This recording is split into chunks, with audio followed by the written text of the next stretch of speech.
రాష్ట్ర వ్యాప్తంగా ఇవాళ అర్ధరాత్రి నుంచి ప్రైవేట్ ఆసుపత్రుల్లో ఆరోగ్యశ్రీ సేవలు నిలిచిపోనున్నాయి. ఈ మేరకు Telangana Aarogyasri network hospital association ప్రకటించింది. 323 ఆసుపత్రులకు 1400 కోట్ల బకాయిలు రావాల్సి ఉందని చెప్పింది. ప్రభుత్వం నుంచి ఎలాంటి ప్రకటన రాకపోవడంతో ఈ నిర్ణయం తీసుకున్నామంది. రాష్ట్రానికి central road and infrastructure fund కింద రూపాయలు 868 కోట్లు మంజూరైనట్లు కేంద్ర మంత్రి నితిన్ గడ్కరీ వెల్లడించారు. 34 రోడ్లు, వంతెన అభివృద్ధి ప్రాజెక్టుల కోసం ఈ నిధులు మంజూరయ్యాయి. కనెక్టివిటీని పెంచడం, స్టేట్ రోడ్ నెట్వర్క్ ను బలోపేతం చేయడం లక్ష్యంగా ఇవి చేపట్టాం. తెలంగాణలో రోడ్డు మౌలిక సదుపాయాలను అభివృద్ధి చేయడం, సమతుల్య ప్రాంతీయ అభివృద్ధిపై కేంద్ర నిబంధనతో ఉందని తెలిపారు.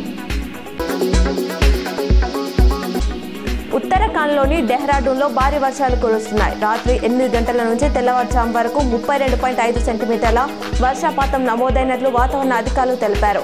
భారీగా వరద పోటెత్తడంతో షాపులు, కార్లు, ఇతర వాహనాలు కొట్టుకుపోయాయి. భారీ వర్షాలకు స్థానిక నదులు ఉధృతంగా ప్రవహిస్తున్నాయి. పలు చోట్ల రోడ్లు దెబ్బతినగా రాకపోకలు నిలిచిపోయాయి.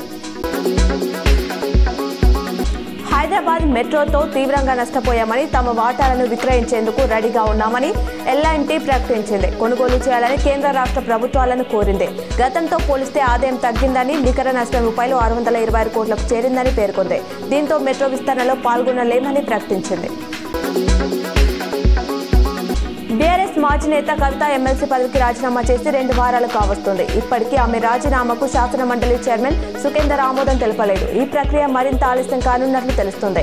ఇటీవల రాజకీయ పరిణామాలను పరిగణలోకి తీసుకుని రాజీనామా ఆమోదంపై నిర్ణయం తీసుకుంటారని సమాచారం. ఎస్ఆర్ఎస్పీలోకి ఎగువ ప్రాంతాల నుంచి వరద కొనసాగుతుంది. మంగళవారం ఉదయం ఎగువ ప్రాంతాల నుంచి 1.70 లక్షల క్యూసెక్ల ఇన్ఫ్లో ప్రాజెక్టులోకి వచ్చి చేరుతుండగా అవుట్ఫ్లోగా 2,50,240 క్యూసెక్ల నీటిని దిగువకు వదులుతున్నారు. ఇందులో 36 వరద గేట్ల ద్వారా 2,32,128 క్యూసెక్లు గోదావరిలోకి విడుదల చేస్తున్నారు. టీపీసీసీ చీఫ్ పదవి ఏడాది పూర్తి చేసుకున్న సందర్భంగా హైదరాబాద్లో టీపీసీసీ చీఫ్ ఎమ్మెల్సీ మహేష్ గౌడ్ని టీఎన్జీఓస్ రాష్ట్ర కోశాధికారి సత్యనారాయణ గౌడ్తో కలిసి నిజామాబాద్ జీవానీ డెవలపర్స్ చైర్మన్, అంగ్రిలా హోటల్ యాజమాని అశోక్ గౌడ్ మర్యాదపూర్వకంగా కలిసి శుభాకాంక్షలు తెలిపారు. మహారాష్ట్రలోని పిప్పల్గామ్లో శ్రీ మంగిరాములు మహారాజ్ పర్యటించారు. రాష్ట్రంలో సినీ రంగాభివృద్ధికి కావాల్సిన అనుమతులన్నీ సింగిల్ విండో ద్వారా పొందేందుకు ప్రభుత్వం ఫిలిమ్స్ ఇన్ తెలంగాణ అని ఓ వెబ్సైట్ రూపొందిస్తోంది.